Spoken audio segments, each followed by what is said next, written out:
Good afternoon. Hi, I'm Lauren Sonnenberg, and welcome to Mind Body Talk on chronic pain. And today we're talking about reducing the chronicity of pain following accidents and injuries. And this may seem like an unlikely topic for a Mind Body forum, but there are a number of mind body areas that can play a role in post-accident or injury healing, and especially when we don't see pain tapering off or reducing as expected. Um, we know there are certain periods of time it should take for broken bones to heal, or sprains and strains to heal, or even after you've had major surgery to reconstruct an area or make a part of the body able to be functional again.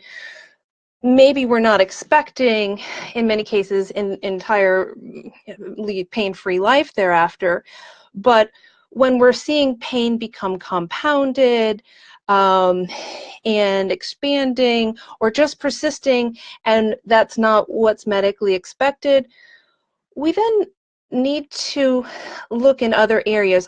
If we've crossed all our T's and dotted all our I's from a mechanical and structural area, and the medical team and the chiropractic team and whoever's all involved and the physical therapist, and things are still not improving, what are we left with? And mind-body factors and therapies are what we are left with, thankfully, because there's a lot of work we can do with those to help a person reach an optimal level of pain following an accident or injury. Obviously, anybody with pain, we want to help them to become as pain-free as possible given what's happened to them. So if you're a person who's experienced an accident or injury, feel free to share that with us in the comments section, whether you're watching this live or on a replay. And also, if you're open to sharing it, have you felt without hope to see some improvements, and/or are you familiar, have you tried any mind-body therapies? Either way, feel free to share it, and if not, hopefully you're going to get a lot out of today's topic and our discussion. So I'm going to be covering around about 5 areas here today. So the first one we're going to look at is trauma. So anytime we've experienced an accident or injury, there's likely some level of trauma. I mean, we know there's a physical trauma, and I'm not saying that there's a major conflict and trauma that happens for everybody with every accident or injury. But this is one of the factors, and we're going to look at all these factors. So maybe every single one is not going to apply to every single case, but we want to be thorough in what we're looking for. So a couple of reasons we want to look at trauma. So if you have trauma, let's just say you don't even have an accident or injury, trauma isn't always going to equal pain. Okay. And so we're not saying that the trauma is necessarily causing the pain per se, but we want to be, why do we want to address trauma even if it's not directly related to the pain? Well, one, if you have an acute stress reaction to something like an accident or injury, or you're having post-traumatic stress. Let's say it happened in a car accident and now you're having a hard time getting into a car as a passenger or as a driver, if you're able to actually get back in the vehicle physically and drive a car. So when we have triggers that are happening for us, our cortisol levels are going to be higher. So if you're in the state of hypervigilance, either acutely or in a post-traumatic stress kind of longer-term way, those cortisol levels are up, and that does not support the body healing, because cortisol is a more sympathetic chemical, and it creates a certain response in the body. And vagatonia, or we want to be, if we're healing, we want to be in a more vagatonic state versus a sympathetic state. Now I'm getting those terms directly from GNM, or German New Medicine. So if you've never heard of that before, I do need to go into it briefly for you now. I have talked about it a lot in my other videos, but to give you the most concise description of it, it is, we have biological conflicts that occur that create biological programs in the body. I refer to those biological conflicts a lot of times as bio-emotional conflicts, because if you hear some of the terms, you'll understand, well, there's always a shock that's involved, so there's always some level of an emotion involved, whether the shock is extreme or slight. So we have a territorial anger, or a territorial fear, or a separation conflict, which could have a number of different emotions involved.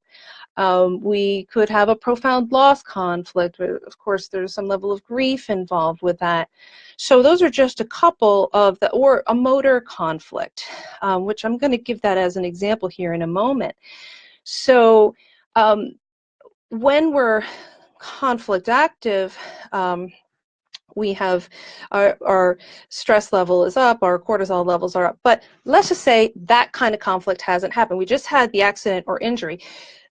The cortisol itself is going to keep our body more sympathetic, therefore it's going to draw out the healing, which has problems wrapped up into that, which we're going to talk about too. So I like to use EFT, emotional freedom techniques, aka acupressure desensitization, to help relieve trauma. It's probably the best tool that I've ever found for dealing with trauma, and I'm so thrilled to have that as a tool in my repertoire. As a psychotherapist, I used to only have psychotherapy, and then when I really got into EFT and matrix reimprinting, which is those are both energy therapies, it really opened up a whole new world, and you can be very targeted in the work that you do, and it increases the effectiveness of the work you do when you're doing trauma healing and really any kind of emotional healing, and also working with chronic pain and illness is a tremendous tool. So I really can't say enough about it, but we must march on here. So so the other thing that can happen, now that I've talked about German New Medicine, I've brought it up, is that we can also have biological conflicts that occur at the same time as the accident or injury. Let's give an example. Let's just say you have somebody, they're working on a farm, they're driving this really big tractor or combine or something like that. And so somehow there's an accident and this machinery falls on top of them, and let's say they break an arm and a leg. And they're pinned underneath this for some period of time. So a person is highly likely to experience a motor conflict where they feel stuck, like they can't get out of this situation. So, so here is an example of, we're going to see this playing out afterwards if the person goes into healing on this topic and resolves that motor conflict. And so that's going to play a role. Not as much in terms of pain, but I'm just saying that's an example of where we could have a conflict occurring at the same time, a biological conflict occurring at the same time as having an accident or injury. Now, the next piece there would be biological or bio-emotional conflicts that occur after the time of the accident or injury. So let's just say a person is going along and their doctor tells them, well, you should regain optimal functioning by such and such a date or time. And that date or time has rolled around and things aren't anywhere close to where they should be. So now the person can experience a self-devaluation conflict. Now, the problem with the self-devaluation conflict is that even though it's a functional, the body goes into a functional response at that point, while you're still active with the self-devaluation conflict, the cells in that part of the body start to break down. So if you're thinking, oh, my arm or my leg or my back is weak where it's injured, and you're at the same time trying to heal it, this is you're really slowing down the healing by being in the conflict activity, because the cells naturally break down in that conflict.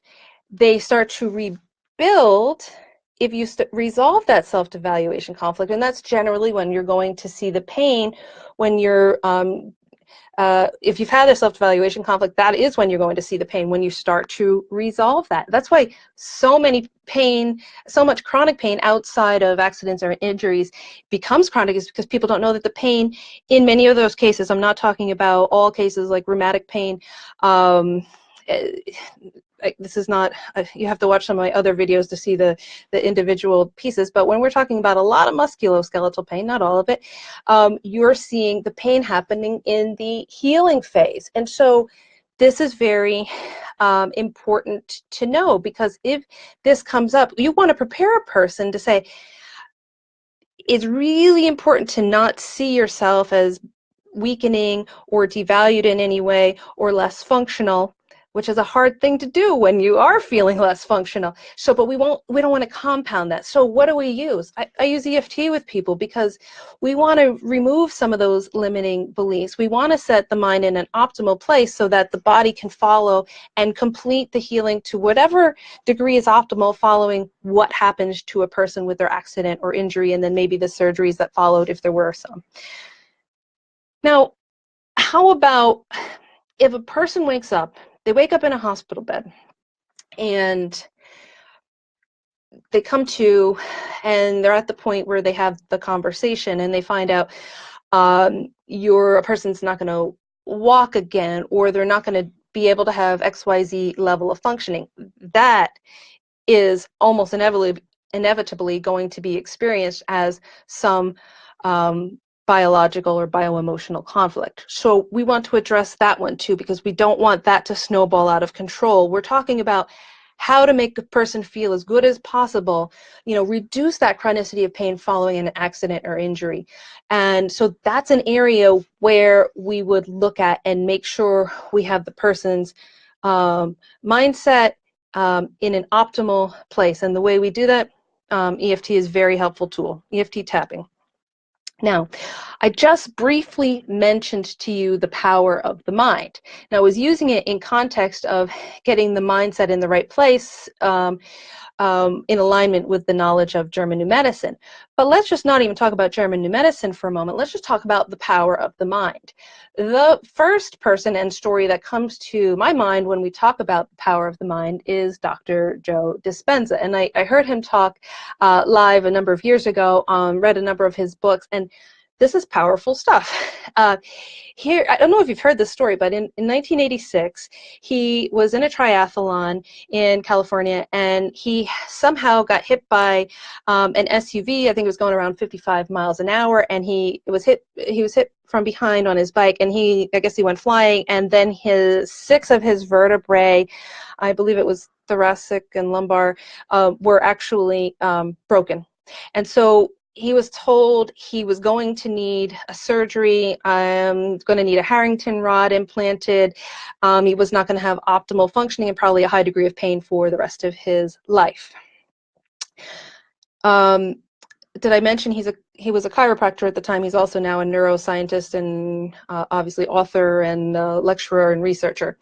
But he decided, no, I'm not going that path. And he, in 9.5 weeks, he lay there and he just visualized his spinal column repairing. Just visualized that as positive as he could be, and just visualized, told, the mind body, this is what we're going to do, mind. You're going to heal the body. You're just going to put this all back together again. And by the 10th week, he was back in his chiropractic office seeing patients. That's an amazing story. He did write a number of books, as I mentioned, but he wrote the book, You Are the Placebo. And I forgot to turn the phone off. I'm sorry if you're hearing that ring. My apologies. So he wrote that book, You Are the Placebo. And if anybody's going through any healing, that's definitely a book I would recommend you reading. And it may sound too good to be true, but he's living proof of it. So very, very powerful piece there. Now, when we're talking about any chronic pain or illness, and we could be just talking about mental illness or emotional stressors that people are chronically in, anything that's chronic, emotional or physical, okay? But here today we're talking about, of course, chronic pain following accidents and injuries. But in any of those arenas, if something is sticking and staying, one of the factors we always want to look at are the protective fears a person is harboring. This relates to, and I even hate to say it, because if you're not prepared to hear it, you're going to think, oh, how can you be saying that, Lauren? But secondary gain, okay, is generally subconscious until we make it conscious. So let me give you an example so I can express this to you clearly. So let's imagine we have an athlete, and this person is so badly injured, but they're ready to kind of, they feel like they're strong enough, they could maybe get back in the gym, but maybe they're visualizing themselves like, maybe I can only lift, like, you know, I'm atrophied, I can only lift, can only bench a third of what I used to bench, or whatever they were used to doing. And that person doesn't want to be seen as weak or vulnerable, so they don't even go back into the gym. That's an example. I mean, there are a million examples, you know, for every situation. So if we look at that, so the person's afraid of how they'll be seen. Okay, it happens a lot. You know, everybody has some, you know, self-doubt along the way. Okay, so, or insecurity. So if this is the situation where it's come up, okay, what can we do? We can talk about it in talk therapy. We can do the EFT with it. And once you work through that, so their secondary gain in that case is, I am able to remain feeling a little better about myself when I don't put myself in a vulnerable situation. Like I said, just one of many, many, many out there. Oh, perhaps a person could be, you know, I'm finally getting some, you know, pampering and attention at home because I can't go to work right now, and they're able to, you know, my caretakers are able to be around me, so it's not necessarily supporting, fully supporting their drive to get better. Again, this can be very, very subtle, and it could be, in many cases, subconscious until it is made conscious. But we have to look at it, and I talk about it, and it's never a first conversation, never a first session conversation. It's something that we, you know, work up to. But we have to look at it because it can play a major role. Sometimes it's the last thing keeping a person from going over that final healing bump, for lack of a better term. Okay. And I did promise to, well, let me just also say, if you've had any of that, if that hits you kind of like, oh, that's a hard one to digest, share that in the comments if you would like, and or if you have experienced this and think, I wonder if that might be operating for me. You don't even have to say what it is, but feel free to comment on that as well. So the last area that I hinted towards in the description about today's discussion was something I find to be an interesting phenomena, and I can't support this one with science. I can just say I can't even say the word today. Sorry, anecdotally, that I've seen it happen clinically, and I've seen it outside of clinical cases, just in instances where I've known the people well enough. And when a person has had a major accident or injury as an adult, I don't believe I've ever seen an instance where they did not have a major trauma that had been unresolved still from childhood, that was still unresolved. Now, why am I mentioning this here? Okay, you can say, oh, well, that's interesting, Lauren. But as it applies to pain,